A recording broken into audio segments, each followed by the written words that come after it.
Bonjour à tous. Alors, nous continuons dans notre élan d'explication de conditions d'insertion dans les lacunes du réseau CFC, comme demandé dans le forum par Madame Dagnogo. Alors, pour le site tétraédrique, l'explication étant délicate, nous allons nous baser sur un schéma déjà fait. Voilà.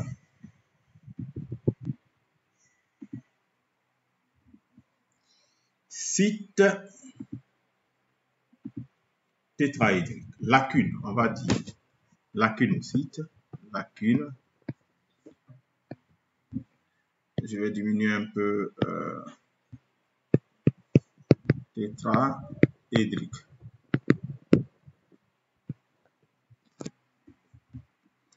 Alors, dans le réseau cubique à face centrée, les lacunes tétraédriques sont définies comme suit. On voit déjà ici matérialiser une lacune tétraédrique là.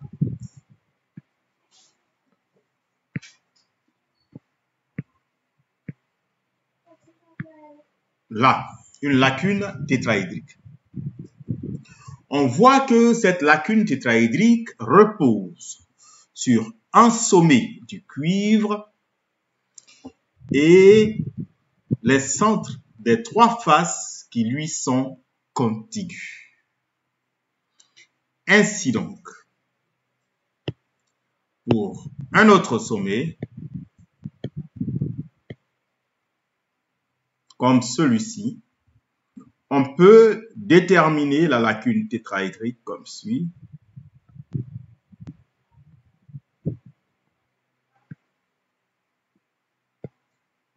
Ça. On voit donc que à chaque sommet est définie une lacune tétraédrique. Puisque donc nous avons 8 sommets, on peut conclure que nous avons 8 lacunes tétraédriques. Alors, par exemple, cette lacune-là,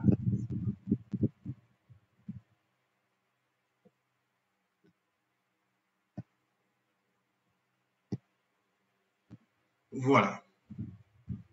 Et vous pourrez remarquer que les faces de la lacune octaédrique qui est au centre, chaque face est une base de lacune tétraédrique.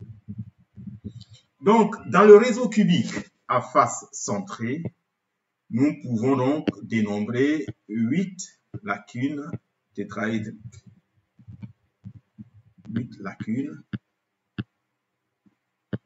tétraédriques. Il nous est demandé par Madame Dagnogo de savoir comment calculer, n'est-ce pas, les conditions d'insertion dans la lacune tétraédrique. Nous allons subdiviser notre cube en 8 petits cubes. Parce qu'en définitive, les centres de nos lacunes tétraédriques coïncident avec les centres de ces 8 petits cubes que nous allons matérialiser là.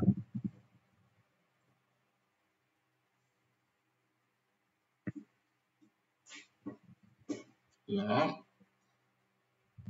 comme ça, comme ça. Ensuite, là, là, là, là,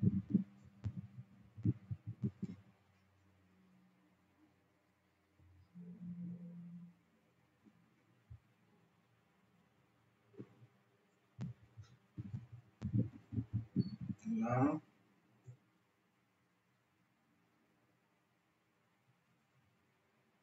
Alors, on descend donc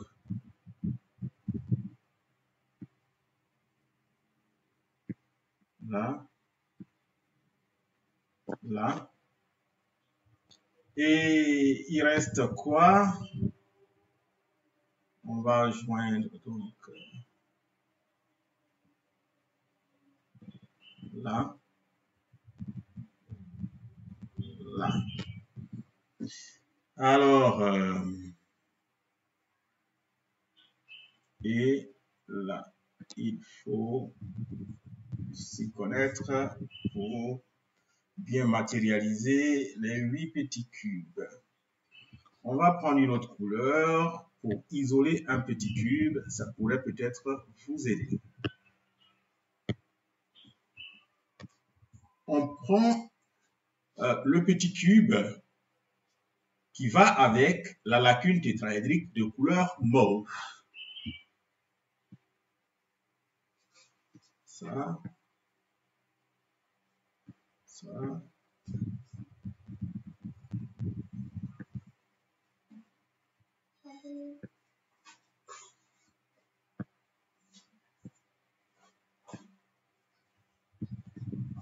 Ça.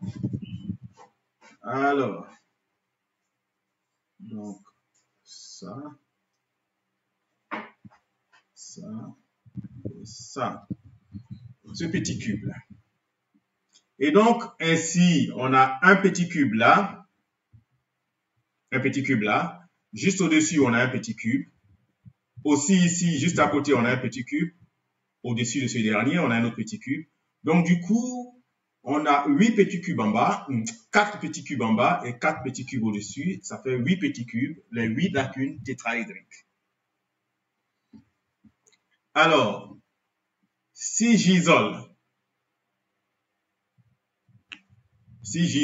mon petit cube, le bleu qui est là,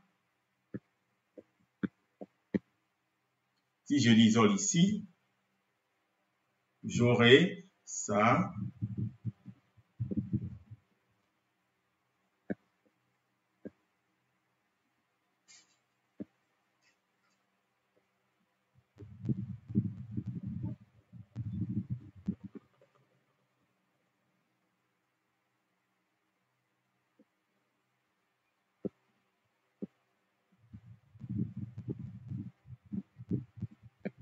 Voilà, c'est ça. Bien. Alors, ici, nous avons un atome. Là aussi. Et là, nous avons un atome. Et là aussi, on a un atome. C'est le petit cube que j'ai pris là. Il s'agit donc de trouver la condition d'insertion d'un atome, n'est-ce pas, au centre de ce petit cube ou au centre du tétraèdre, parce que le petit cube représente le tétraèdre, en même temps au centre du tétraèdre matérialisé par les atomes qui sont là.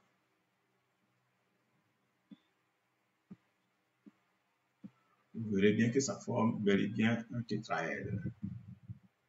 Voilà. Ça forme bien un tétraèdre régulier. Alors, quelles sont les conditions d'insertion? On doit savoir déjà une chose. La diagonale de ce petit cube que je vais tracer tout à l'heure est égale à quoi?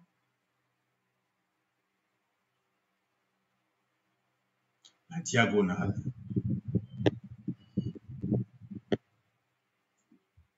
d'un sommet à l'autre, que ce soit, n'est-ce pas, d'ici. Alors, pour donc s'insérer dans ce petit cube, n'est-ce pas, nous devrons avoir, nous avons ici la diagonale, je vais tracer la diagonale en rouge. Nous avons la diagonale qui est ici, du petit cube. Alors, je retourne un peu. Là, voilà. Nous avons la diagonale qui est ici, du petit cube. On va l'appeler D. Et nous avons notre atome qui est là. Il ne faut pas qu'on l'oublie. Là. Au sommet. Alors, nous savons très bien que la diagonale petit d du petit, pardon, je prends le rouge. Nous savons très bien que la diagonale petit d du petit cube est, on va dire, la moitié de la diagonale grand D du grand cube. Grand D du grand cube. Voilà. Parce que c'est deux cubes contigus. Si vous voulez, je peux matérialiser les deux cubes contigus là. Voilà, les deux petits cubes contigus. Comme ça, comme ça, comme ça, comme ça, comme ça, comme ça. Voilà. Donc, la diagonale petit d du petit cube est égale à la moitié de la diagonale grand D. Donc, on va dire grand D. Alors, on va changer de couleur. Grand D. Ou alors, non, je vais gommer ça. Alors, petit d.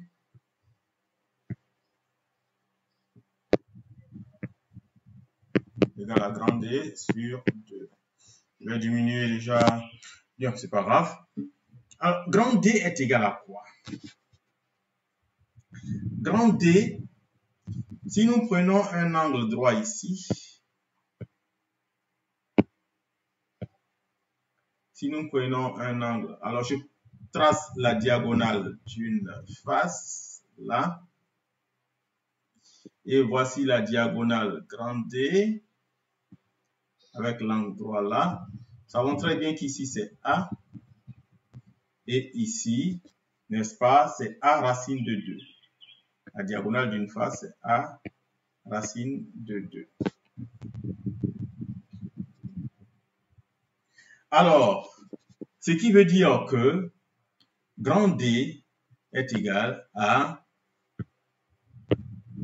grand D est égal, grand D carré est égal à A carré plus 2A carré.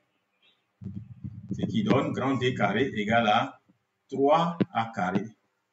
Soit grand D égale à A racine de 3. Ça, c'est à retenir déjà.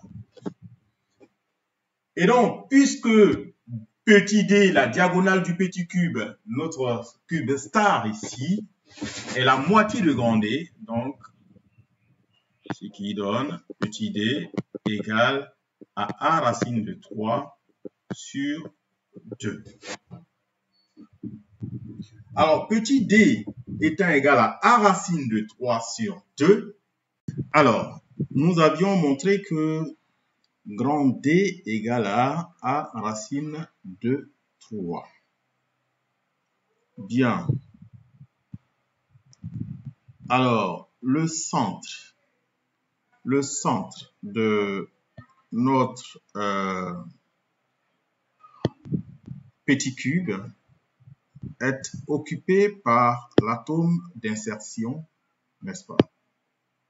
Donc, du coup, notre atome d'insertion est au milieu de petit d. Au milieu de petit d. Voilà. Avec son rayon Rx. Bien, il se trouve donc que nous pouvons poser comme condition Rx soit inférieur ou égal à la moitié de petit d moins R, grand R. D sur 2 moins grand R. Alors que nous avions vu que grand R était égal à A racine de 2. On obtient donc l'inégalité Rx D sur 2, ce qui fait A racine de 3 sur 4. D sur 2, ça fait A racine de 2 sur 2 divisé par 2, ça fait A racine de 3 sur 4 moins A racine de 2 sur 4, la valeur de R que nous avions calculée précédemment. Ce qui donne Rx inférieur ou égal à A sur 4 facteur de racine de 3 moins racine de 2. Donc Rx inférieur ou égal à A sur 4 racine de 3 moins racine de 2. C'est cette valeur donc que nous allons retenir. Voilà. Pour qu'un atome X loge dans l'interstice, dans la lacune tétraédrique d'un réseau cubique à face centrée, son rayon doit être inférieur ou égal au paramètre de maille A du réseau cubique face centrée divisé par 4 facteur de racine de 3 moins racine de 2. Je vous remercie, c'était là le rectificatif. Merci.